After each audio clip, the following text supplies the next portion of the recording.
The fire in the great hall had burned low.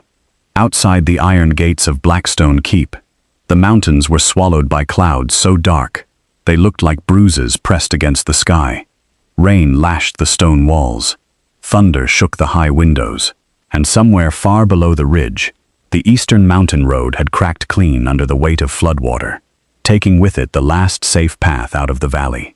Inside his private council chamber, Alpha King Maxwell Blackstone stood at the eastern window with a cup of bitter moonleaf tea cooling in his hand. He was not watching the storm. He was watching the road that the storm had just closed. He already knew what was coming. Dominic Langley, his oldest and most trusted attendant, had entered the chamber without knocking, which meant the news was the kind that could not wait for courtesy.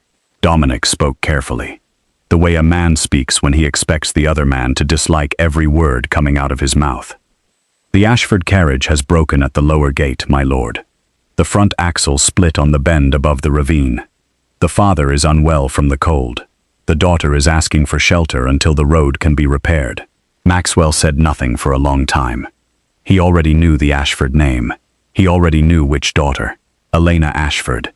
He set his cup down on the stone ledge with a quiet click. How long until the road is passable? 4 days, Dominic said. At best. Maxwell's jaw tightened. 4 days. He had a pack to govern, sentinels to debrief, and a council meeting in 3. The last thing he needed was a house guest who had already made enemies of half the noble packs in the kingdom. She refused Remington Kingsley, Maxwell said, still looking at the window. She did, Dominic said. And Sterling Kensington. Yes. And Damien Beaumont, who is, by any measure, a more than suitable mate for a woman of her bloodline. Dominic did not argue. He simply waited.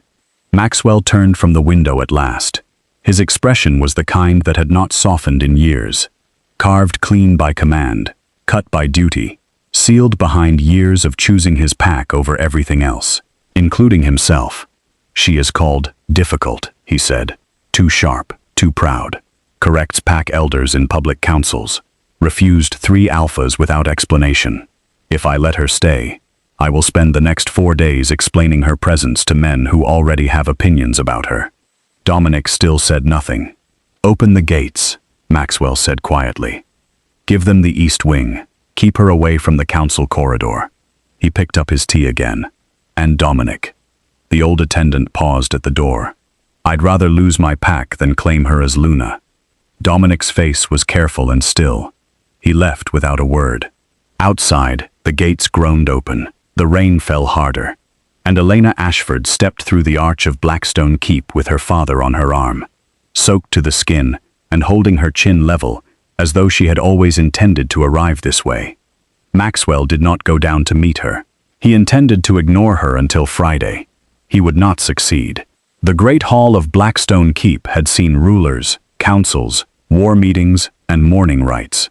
Its ceilings arched high and dark overhead, and the long stone walls were hung with wolf crest banners stitched in deep navy and silver. The fire in the main hearth was always kept burning, and the polished oak table at the center of the room had not been replaced in 200 years. Elena Ashford had never been inside a royal pack stronghold before. She noticed the banners first, then the firelight, then the silence. The hall was not empty. There were servants at the edges, sentinels near the doors, a young woman with red gold hair watching from the stairs. But the silence that fell when Elena and her father stepped inside was the kind that comes when a room full of people has already decided something about you. Elena had grown up with that silence.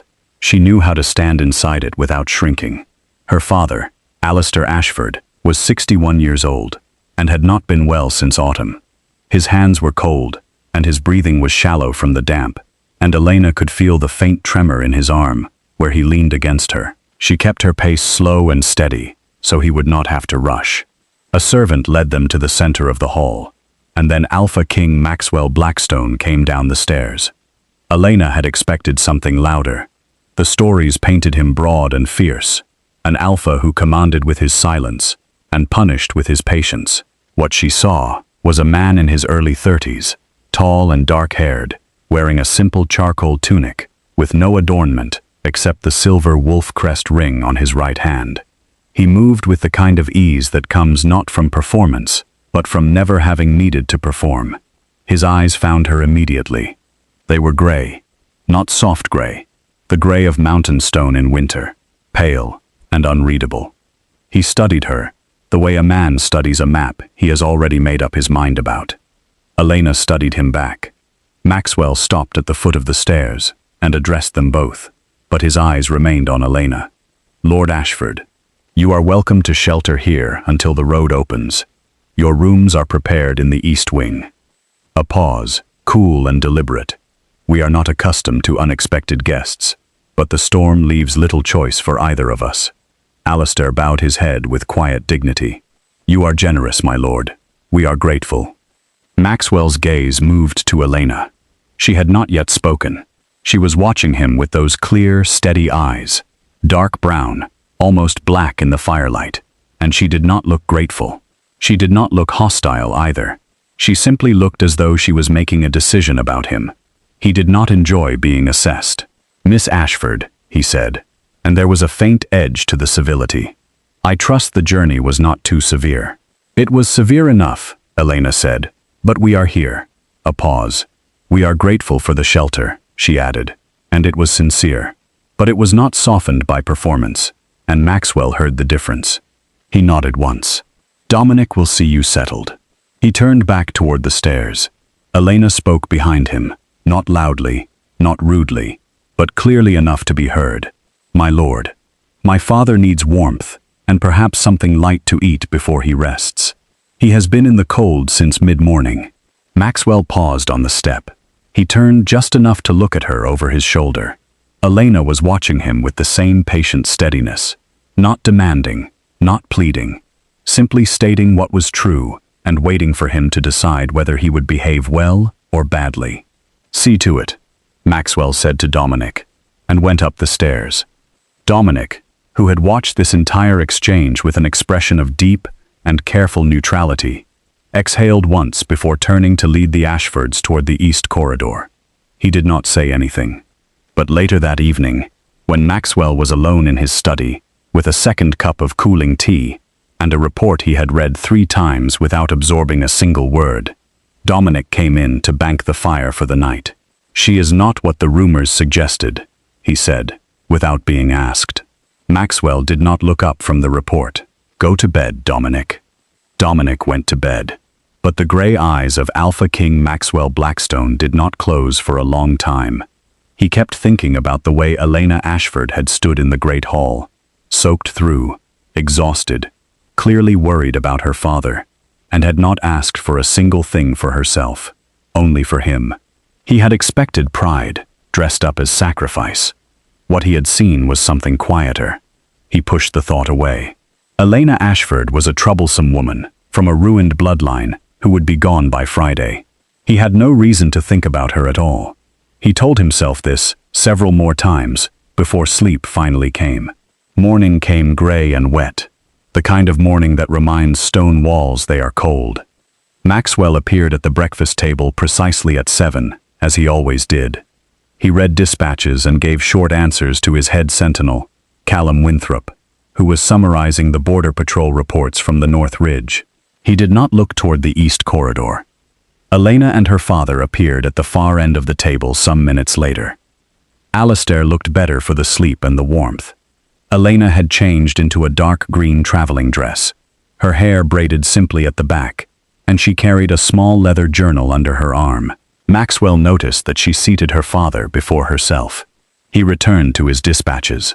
Elena asked one of the younger servants whether the herbs in the drying rack above the kitchen door were wolfsbane treated or raw, because if they were raw, they should be moved away from the hearth before the steam started. The servant looked blank. Elena said she would speak to the kitchen keeper directly. She did so, without fuss, without making the servant feel foolish, and was back at the table in 4 minutes. Maxwell had not intended to watch any of this. He was reading a border report. He was absolutely reading the border report. Mid-morning, he passed through the inner courtyard and saw Elena in the stable yard with a young stable boy named Pip, who was perhaps 10 years old and clearly frightened of something. He was carrying a small clay pot of bloodroot poultice and looking at the doors of the healing den with visible dread. Elena crouched down to his level, lit in her traveling dress, in the mud, and spoke to him quietly. Pip's shoulders dropped from around his ears. He nodded. She took the pot from him gently and carried it herself toward the healing den. Maxwell did not follow. He did not ask. But later that afternoon, he found himself in the corridor outside the healing den, and without quite deciding to, he pushed the door open. Emmeline Hawthorne, the royal pack healer, looked up from her work table. She was young for her role. 24, methodical, gifted in the standard remedies, but still learning the deeper work. "My lord," she said, straightening. "Is someone ill?" Maxwell asked. Emmeline hesitated. "Ronan Fairchild, my lord. He came in from border patrol 2 nights ago. He was scratched by Silverthorn in the eastern pass. The fever has been climbing." Maxwell felt the cold land in his chest. Ronan Fairchild was his most experienced sentinel. 20 years of service, more loyal than any man Maxwell had ever known. "What is his status?" "Stable," Emmeline said carefully. "For now. The silver in the Silverthorn is slow to draw. If the fever reaches his heart before I can clear the thorn poison, it will be very difficult." "What do you need?" "Time," she said, "and the elder healer from the valley, but the road is closed." Maxwell stood there for a moment, looking at the door to the back room where Ronan lay. He said nothing. He went back to his study. He told himself Emmeline was capable. He told himself Ronan had survived worse. He told himself a great many things, and none of them helped him sleep. The crisis came at midnight. A sentinel knocked hard on Maxwell's chamber door and said Ronan's fever had broken into a second stage, which was the worst kind. The kind that moved fast and killed in hours if the silver was not drawn before dawn. Maxwell pulled on his boots and went downstairs at a run. He pushed through the healing den door. Elena Ashford was already there. She was kneeling beside Ronan's cot in a plain dark robe, sleeves rolled to the elbow, her hair braided hastily over one shoulder. She was speaking to Ronan in a low, even voice. Not a healing chant yet, just steady words to keep him anchored, while her hands moved through the healer's kit on the stool beside her. Emmeline stood 2 feet away, watching, and her expression was not resentment. It was relief. Maxwell's first reaction was fury. "Miss Ashford," his voice was very controlled. "This is not your place." Elena did not look up from Ronan's wrist, where she was pressing a small silver draw cloth against the scratch. "I heard the sentinel call. I came. You are a guest in this house. You are not." "I am Ashford trained," Elena said, still calmly, still without looking up. "My mother's bloodline is 3 generations of pack healers. I have drawn silverthorn poison twice before, once in a wolf twice this size, and both survived. I do not know you." Now she looked up. Her eyes were very steady, not angry, not afraid, just direct. "You do not need to know me, my lord. You need to know whether Ronan Fairchild lives or dies before morning." The room was very quiet. Emmeline looked at Maxwell. Maxwell stood in the doorway for one long, terrible moment, with his pride and his fear fighting each other behind his chest, and then he stepped back. "Do what you can," he said. His voice was flat with the effort of it. Elena returned to her work. For the next 4 hours, Maxwell stayed in the outer room of the healing den, and did not sleep, and did not leave. He heard Elena's voice through the thin wall, the steady, rhythmic pull of the old Ashford healing chants that he half remembered from his mother's stories. And he heard Emmeline learning, asking low questions, and Elena answering without impatience. He heard no panic, no prayer, no tears. He heard only work. At 4 in the morning, Emmeline opened the door and said, "His breathing is steady." Maxwell exhaled once, deeply, and pressed his fist briefly against his mouth. When he looked up, Elena was in the doorway. She was pale. There was a faint smear of silver draw paste on her right wrist, and her eyes were heavy with tiredness. But she was standing, and she was calm, and she was watching him with an expression he could not name. "He will need willow bark tea at dawn, and a second silver draw at noon," she said. "Emmeline has the method now. She will manage it." Maxwell stood. "Miss Ashford, you are welcome." Elena said, simply, and went back down the corridor toward the east wing. Maxwell stood in the doorway of the healing den for a long time after she was gone. His first belief about Elena Ashford, the proud, difficult woman who knew nothing of real pack life, had cracked clean down the center. He did not know what to do with what was underneath. He tried. The morning after the healing den, Maxwell tried to return to cold control. He gave orders at breakfast. He reviewed the council notes from 2 weeks prior. He walked the battlements with Callum and discussed the North Ridge boundary in detail. He almost managed. Then Dominic told him, in the most casual possible tone, that Elena was in the old Moon Garden, reading from the archive of Pack Law. The old copy, written in the ancient tongue, kept under lock in the East Library. Maxwell asked who had given her access. Dominic said he had. Maxwell pressed his mouth flat and went to the Moon Garden. It was a small walled space behind the east wing, gray stone and winter bare, with 3 stone benches and a dead rose arch that bloomed only in summer. Elena was sitting on the center bench with the great leather archive open across her knees, and she was reading it with the absorbed attention of someone who genuinely wanted to know what was inside. She looked up when he opened the gate. Maxwell walked toward her and looked at the page she had open. It was the Third Luna Charter, the ancient laws of what a Luna's duty meant. Not the ceremonial version taught to noble daughters. The original. He sat down across from her, without quite deciding to. That text is in the old tongue, he said. Yes, she said. My father taught me when I was 12. Why? She looked at him evenly. He believed I should understand what I might one day be responsible for, rather than simply be told what to look like. Maxwell was quiet. Then, because something in him needed to test this, he asked, "What is the 3rd clause of the First Luna Charter?" Elena looked back at the page. The Luna holds the welfare of the pack as her first duty, above blood claim, above rank, and above her mate's command, if the two should ever stand in conflict. She looked up again. My father used to say, the first duty of a Luna was not beauty, obedience, or bloodline. He said it was guardianship. The word landed somewhere inside Maxwell that he had not expected it to reach. His mother had said the same thing, word for word, before she died defending the northern villages in the winter raids 15 years ago. He said nothing for a moment. You read well, he said at last. And it was not much of an offering, but it was honest. Elena's mouth curved very slightly. You sound surprised. The rumors suggested otherwise. Rumors often do. A short silence. The wind moved through the garden. Maxwell looked at the archive, then at her. Why did you refuse Remington Kingsley? Elena's expression did not change much, but something behind her eyes went careful. That is a personal matter, my lord. Is it pride? You would rather have no mate than a mate who sees only a Luna and not a woman. She turned to look at him directly. Did you ask that question to know the answer, or to confirm what you already believe? Maxwell had not expected to be managed quite so effectively. He was quiet again. Elena closed the archive gently. I refused Remington Kingsley because he told me, on our 3rd meeting, that once I was Luna of his pack, I would not need to see my father more than twice a year. He said old alliances were my father's burden, not mine. A pause. My father has no one else. Maxwell heard the quiet under those words. He did not press further. They sat in the garden for a while longer, and the conversation became something softer.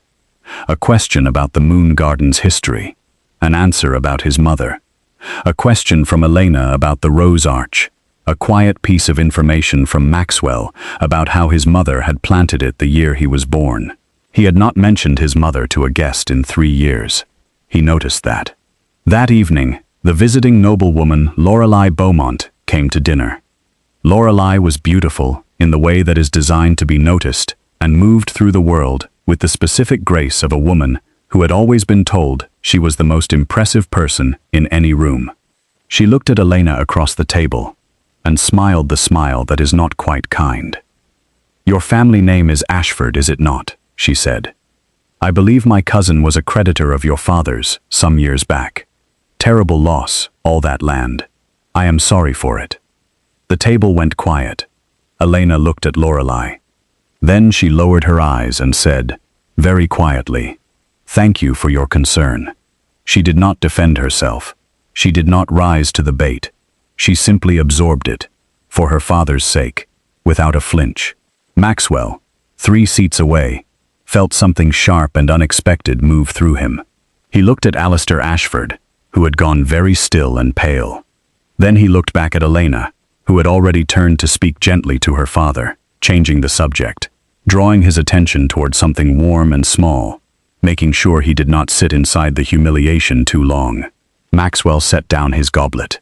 "Lord Ashford," he said, deliberately, addressing the table at large, "I understand you studied under the old healer of Keswick in your youth. I have several questions about his methods that I have never found answered in the archive. I wonder if we might speak after dinner." Alistair looked up, surprised. Then something softened in his face. "I would be honored, my lord," he said. Elena looked at Maxwell. Just briefly. Just a flicker. Her expression was careful and still, but he caught it. A small, guarded light. And then it was gone, and she was looking at her plate again. Maxwell reached for his goblet. Across the table, Dominic was examining his bread with an expression of tremendous concentration. The next morning, Dominic came to Maxwell's study at an hour that suggested the information he carried was the kind that had kept him up the night before. Maxwell was at his desk, reading the latest border note from the Northern Ridge. He set it down. "Lord Ashford," Dominic said carefully, "asked me to speak to you regarding payment for their stay." Maxwell frowned. "There is nothing to pay. They sheltered in a storm. The road closed. It is not a matter for accounts." "He knows that," Dominic said. "He will not accept that framing.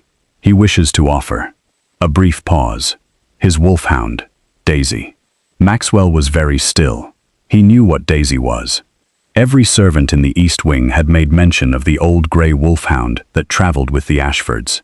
She was 16 years old, broad-shouldered once, but now thin, and she followed Alistair Ashford with the slow, devoted patience of an animal that has chosen a person and never changed her mind.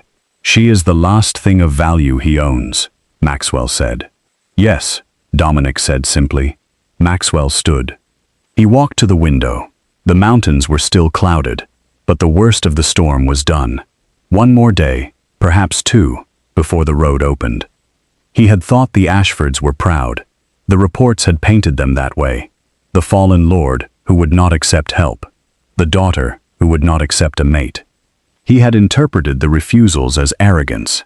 He was beginning to understand they were something else entirely. Honor. The plain, costly, exhausting kind that has nothing to do with pride and everything to do with trying to sleep at night. "Tell him his stay is a matter of pack courtesy," Maxwell said. "Not debt. Daisy stays with him." "He will insist," Dominic said. "Then insist louder," Maxwell said. "He is not selling his dog to settle a debt that does not exist." Dominic nodded and left. Maxwell returned to his desk. He read 3 lines of the border report. That night, he could not sleep again. He walked the upper corridor at the hour when the keep was dark and quiet, when even the night sentinels had settled into their rounds, and the only sound was the low hum of the fire in the hall below. He did not mean to pass the East Library. He did not mean to stop. But there were voices inside, low, and one of them was unsteady. He stood in the corridor outside the half-open door and did not go in, because it was not his place to go in, and because the first words he heard told him immediately what kind of conversation this was. Alistair Ashford was crying, not the open crying of a man who has given up, the quiet, careful crying of a man who has held something too long and can no longer hold it. "You should not have refused them," Alistair said, his voice thin and scraped raw. "Remington would have given you a warm house. Sterling's lands are rich. You could have had safety, Elena, children, a mate who would have protected you. Instead, you are here, in another man's keep, with a ruined old man who cannot even—" "Father." Elena's voice was steady, warm, immovable. "Stop. You have given up." "I have given up nothing," she said. "I chose. You chose wrong for my sake." "I chose correctly," Elena said. and there was something in her voice that did not leave room for argument. Not harsh, not cold, just a certainty so deep it had no bottom. Remington would have taken me north. Sterling would have moved me to his eastern holdings. Damien Beaumont told me, with great confidence, that once I was Luna of his pack, my first duty would be to his name, not my family's needs. A silence.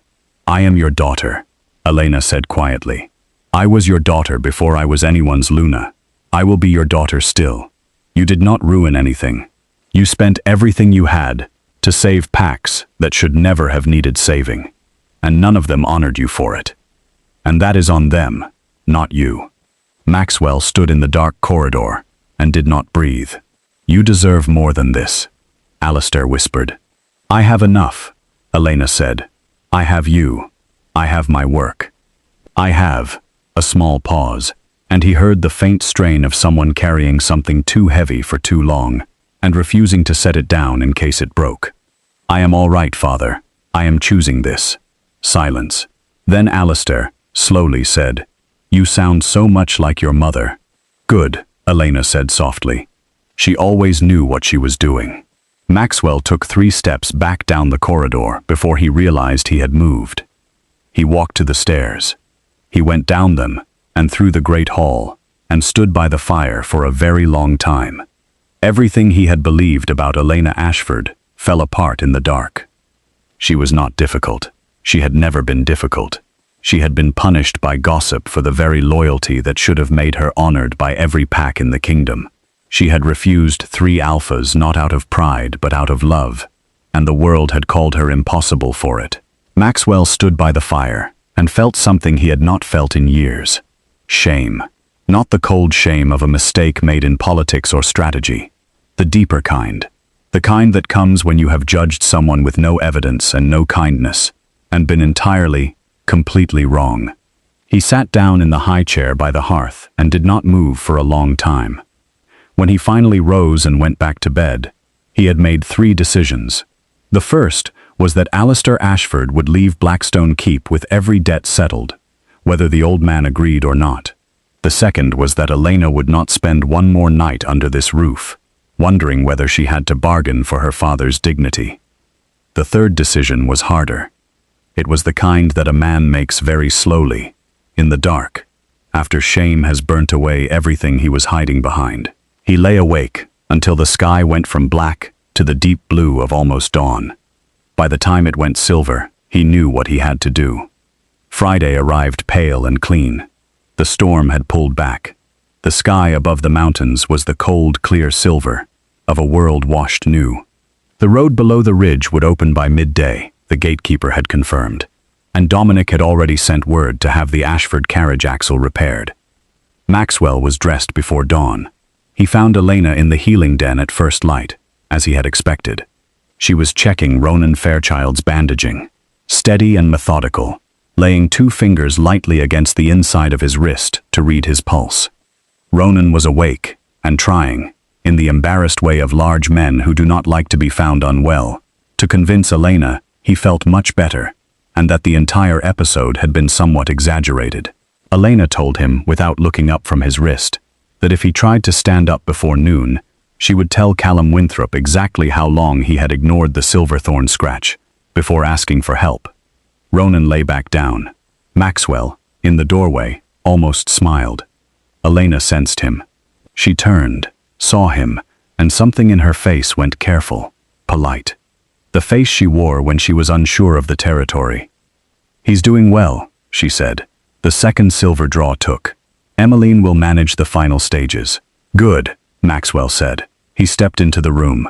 "Miss Ashford." She waited.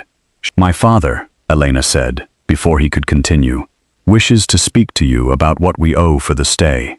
I want to ask you, before that conversation happens, please do not accept Daisy. It would break him, and I will find another way to—" "Elena!" She stopped. He had used her name, first name, no title, just her name. And her voice stopped moving and she looked at him. "The matter is closed," Maxwell said. "Your father owes me nothing. The stay is covered under pack courtesy. That is not negotiable." Her chin came up slightly. "He will not accept. I know he will not accept charity, Maxwell said. I told you, the matter of debt is closed. There is another way. He let the pause hold for one moment. I am asking you to marry me. Elena went very still. The healing den was quiet. Ronan had gone carefully, studiously blind and deaf to the conversation, 3 feet from his cot. Outside, a bird called once, sharp and clear, and then it was silent again. Elena looked at Maxwell for a long time. He pressed forward, because she needed to hear all of it before she had a chance to answer. Your father's debts will be settled, all of them. The Ashford lands will be restored and staffed, his servants kept in their positions. Daisy stays with him. You will have the right to be near him for as long as he needs you, and you will never be asked to choose between him and your duties here. That is what I am offering. A pause. He watched Elena's face very carefully. She was not smiling. She was not weeping. She was not reaching for his hand. She was looking at him with an expression of absolute, careful stillness. And he recognized it, because he had worn something very like it himself for the last 3 years. It was the face of someone who has been given things before and found the price attached later. She said, quietly but clearly, "And what do I take, Alpha King?" The question was so simple that it landed like a stone, dropped into still water. Maxwell opened his mouth. He had prepared for resistance. He had prepared for hesitation. He had even, quietly, prepared for grief. The grief of a woman who had wanted more than an arrangement could give her. He had not prepared to be asked what he himself was worth. The silence stretched. Elena waited. She was patient, the way only very tired people learn to be patient, not passive, but enduring. She was not going to fill the silence for him. She was not going to make this easy. Maxwell had never in his life been required to answer that question honestly. Not by Adeline Kensington, who had only ever wanted to know what the crown was worth. Not by his counsel, who wanted to know what his strategy was. Not by his pack, who wanted to know what he could protect. No one had ever stood in front of him and asked, simply, what he himself, the man, not the alpha, not the king, was offering.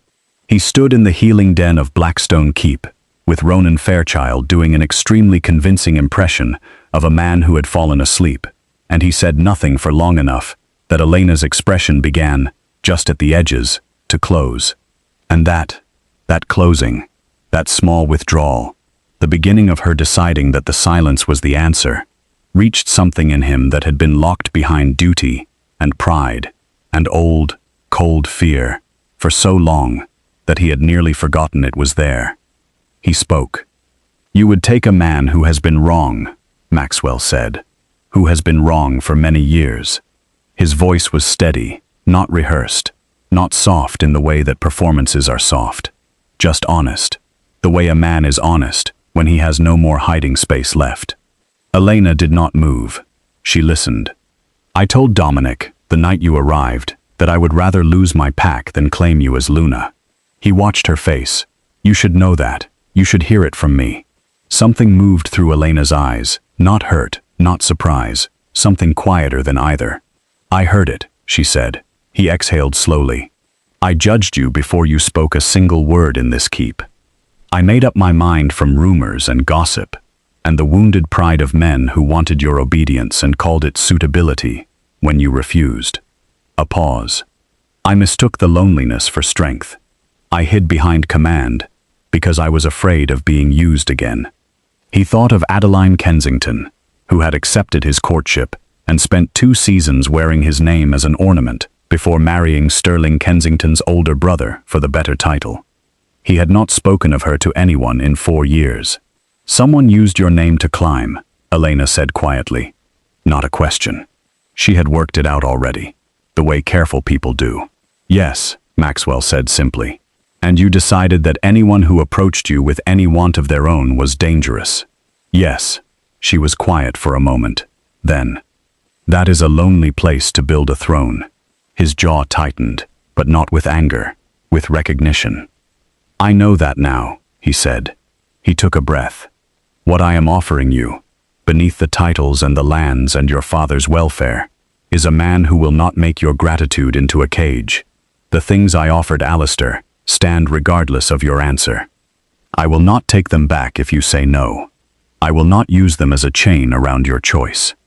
He looked at her directly. "I am not offering rescue. I am not offering a crown or a position or security dressed up as love. I do not deserve to offer those things yet." He stopped, steadied himself. "I am offering truth. A man who was wrong and knows it. A man who watched you save a life in the dark without asking for anything in return, and who heard you sit with your father in the library at midnight and tell him that choosing him was enough, and who has spent every hour since then reckoning with what kind of man makes those things harder than they need to be." He did not look away. "I am offering you a man who is trying to be better than he has been. That is not much, but it is honest." The silence was different now, not the cold silence of the first night in the great hall, or the cautious silence of the moon garden. This silence was warmer, the kind that forms when something has been said that cannot be unsaid, and neither person is quite sure what to do with the space it leaves. Elena looked at him for a long, long moment. Then she said, "I will not be claimed as a prize.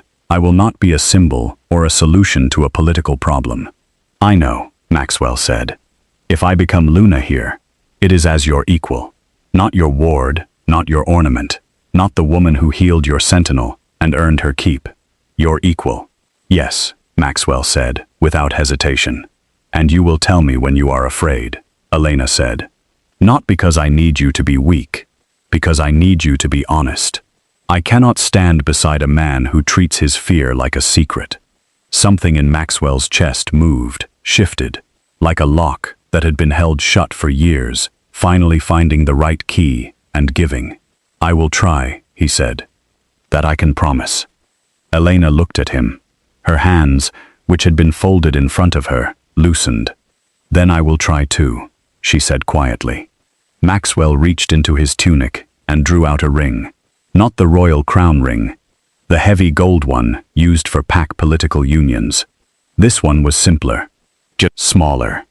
The band was pale silver, set with a single moonstone that caught the morning light and broke it into soft color. Elena looked at it. "My mother's," Maxwell said. "She told me once to give it only to a woman whose strength would make the pack kinder, not merely greater." He held it out. Elena looked at the ring for one long moment, and then she reached out and took it from his palm. Not placed it on her finger, but held it in her hand, turning it once, looking at the stone. Then she looked up at him. "Your mother sounds like a woman worth knowing," she said. "She was," Maxwell said. "You would have argued with each other constantly, and become great friends within a fortnight." Elena's mouth curved. It was the first real, unguarded smile he had seen from her, and it broke across her face like light breaking through the last of the storm clouds, warm and clean, and completely unexpected. She slid the moonstone ring onto her left hand. It fit. They stood in the healing den, with Ronan Fairchild very resolutely asleep between them, and their hands did not touch yet. But the space between them was different now. Small and warm, and full of something that had not been there on Thursday. The beginning of something honest. The council chamber of Blackstone Keep was not designed for comfort. It was long and cold, and built for decisions that cost something. The chairs were straight-backed. The fire was always too far from the far end of the table, and the men who sat in it had strong opinions about almost everything. Maxwell called the session 3 hours after he left the healing den. He stood at the head of the table with the moonstone ring not yet on Elena's finger in the way of announcement. That would come in the proper form, with proper witnesses and proper ceremony. But there was nothing proper about the session Maxwell called, and every man around the table knew it when he said, simply and without preamble, that Elena Ashford of the Ashford bloodline would be his chosen Luna, and that this decision had been made and was not a matter for council debate. The table went silent. Sterling Kensington, who was visiting the keep for the Eastern Road Treaty, and who had not expected his visit to include anything like this, leaned forward with the expression of a man calculating something fast. "My lord," he said carefully, "the pack will have questions. The Ashford bloodline has been diminished. There is no land, no current wealth, No alliance that this match strengthens. The council will ask what the king gains. Maxwell looked at Sterling Kensington with the calm grey eyes that had decided things for 15 years. The council will ask what I want them to ask, he said. In the meantime, what the pack gains is a Luna who drew silverthorn poison from Ronan Fairchild's blood on her third night in this keep, who knows pack law well enough to read the archive in the original tongue, who has managed a ruined estate, cared for her father, and refused every easy path available to her, because she believes in doing things correctly. A pause. The question is not what the bloodline brings. The question is whether you are capable of seeing what is in front of you. Sterling Kensington did not respond. From the far end of the table, a quieter voice, Grayson Winthrop, the most senior council member, said, "The men will follow if they are given reason." "Then give them reason," Maxwell said. "Begin with Ronan Fairchild's recovery." Lorelei Beaumont was not at the council table, but she was in the hall when Elena came down an hour later, and she positioned herself with the elegance of someone who has always understood entrances. "So you have managed it," Lorelei said, with a smile that was almost admiring. Most women who tried to catch the Alpha King's attention spent considerable effort. You simply appeared in a storm. Elena looked at Lorelei calmly. She did not bristle. She did not perform coldness. "I did not come here to catch anyone's attention," Elena said. "I came because the road was closed and my father was ill. What happened after is not a strategy. It is a choice I have made with a clear mind." Lorelei's smile did not quite know what to do with that. Elena walked past her toward the great hall. The council had gathered there by then. Maxwell at the front, Dominic beside him, Ronan Fairchild on his feet, against all medical advice but looking better than yesterday's death door impression, and Callum Winthrop and the senior sentinels ranged along the far wall. Alistair Ashford stood near the fireplace, and when he saw Elena come through the doors, he made a sound that he quickly turned into clearing his throat and looking at the ceiling. Elena went to him first. She put her arm through his and stood beside him. Maxwell watched this. Then he stepped forward and addressed the hall. He was not given to long speeches. The men who served him knew this, and they listened all the more carefully when he chose to speak. "Elena Ashford came to Blackstone Keep in a storm," he said. "She had not been invited, and the visit was not planned. In 4 days, she saved a man's life, kept her father's dignity, corrected an old injustice, and showed this keep what a Luna is made of. Not by performing for our approval, but by acting on her own character, without waiting for ours. He let that settle. I intend to claim her. I intend to honor the Ashford bloodline and restore what was lost. And I am telling you now, not asking you, because a man does not ask permission for the truest thing he has done in years." Ronan Fairchild started it. He put his fist to his chest and bowed his head, the old sentinel salute, the one given not to rank but to trust. Callum Winthrop followed, then Grayson Winthrop. Then, one by one, down the hall, the sentinels and house staff and senior men of Blackstone Keep, not because they were commanded, because Maxwell, who had not been uncertain in their presence in 15 years, was clearly certain about this. Elena stood very still beside her father. Alistair's hand, old and trembling, found hers and held it. She did not cry, but she pressed his hand back and held it without letting go. 2 weeks later, the moon garden looked different in the early dark of a clear winter evening.